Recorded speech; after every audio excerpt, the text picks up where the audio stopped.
হাসিনা আপনাকে অপদস্থ করেছে, কিন্তু আমরা আপনাকে সম্মান দিয়ে এসেছি। ডক্টর ইউনূসকে এমন কথা বললেন ভারতের প্রধানমন্ত্রী নরেন্দ্র মোদী। মোদীর এই বার্তা এক ঢিলে দুই পাখি মেরেছে। এক, ইউনূসকে বিশ্ব দরবারে আবার মাথা উঁচু করে দাঁড় করিয়ে দিয়েছে। দুই, হাসিনার তথাকথিত ভারত নির্ভরতা ও বন্ধুত্বর মুখোশ খুলে দিয়েছে। মোদী যে সম্মান দিয়েছেন তা শুধু ডক্টর ইউনূসকে নয়, পুরো বাংলাদেশকেই দিয়েছেন। আর শেখ হাসিনা সেই সম্মান বিক্রি করতে চেয়েছিলেন প্রতিহিংসার রাজনীতির কাছে। এখন এটা পরিষ্কার, ভারত হাসিনার জন্য নয়, ভারতের জন্য কাজ করে। আর ইউনূসের মতো মেধাবী আন্তর্জাতিকভাবে সম্মানিত মানুষকে চুপ করে রাখা যায় না।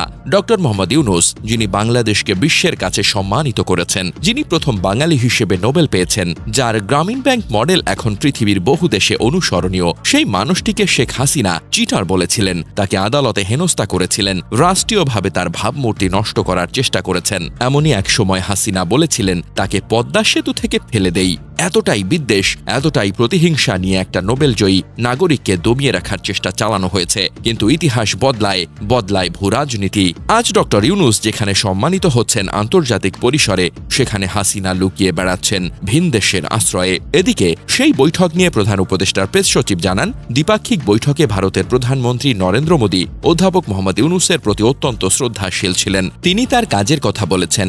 শেখ হাসিনার সাথে ভারতের সুসম্পর্ক থাকাকালীন বৈঠকে তিনি একটি কথা বলেছিলেন, আমরা আপনার প্রতি তার অসম্মানজনক আচরণ দেখেছি, কিন্তু আমরা আপনাকে সম্মান ও শ্রদ্ধা জানিয়েছি। আর যখন অধ্যাপক ডক্টর ইউনূস শেখ হাসিনার প্রত্যর্পণের বিষয়টি উত্থাপন করেন, তখন প্রতিক্রিয়া নেতিবাচক ছিল না। আমরা নিশ্চিত যে হাসিনাকে একদিন ঢাকায় প্রত্যর্পণ করা হবে এবং আমরা শতাব্দীর বিচার দেখব।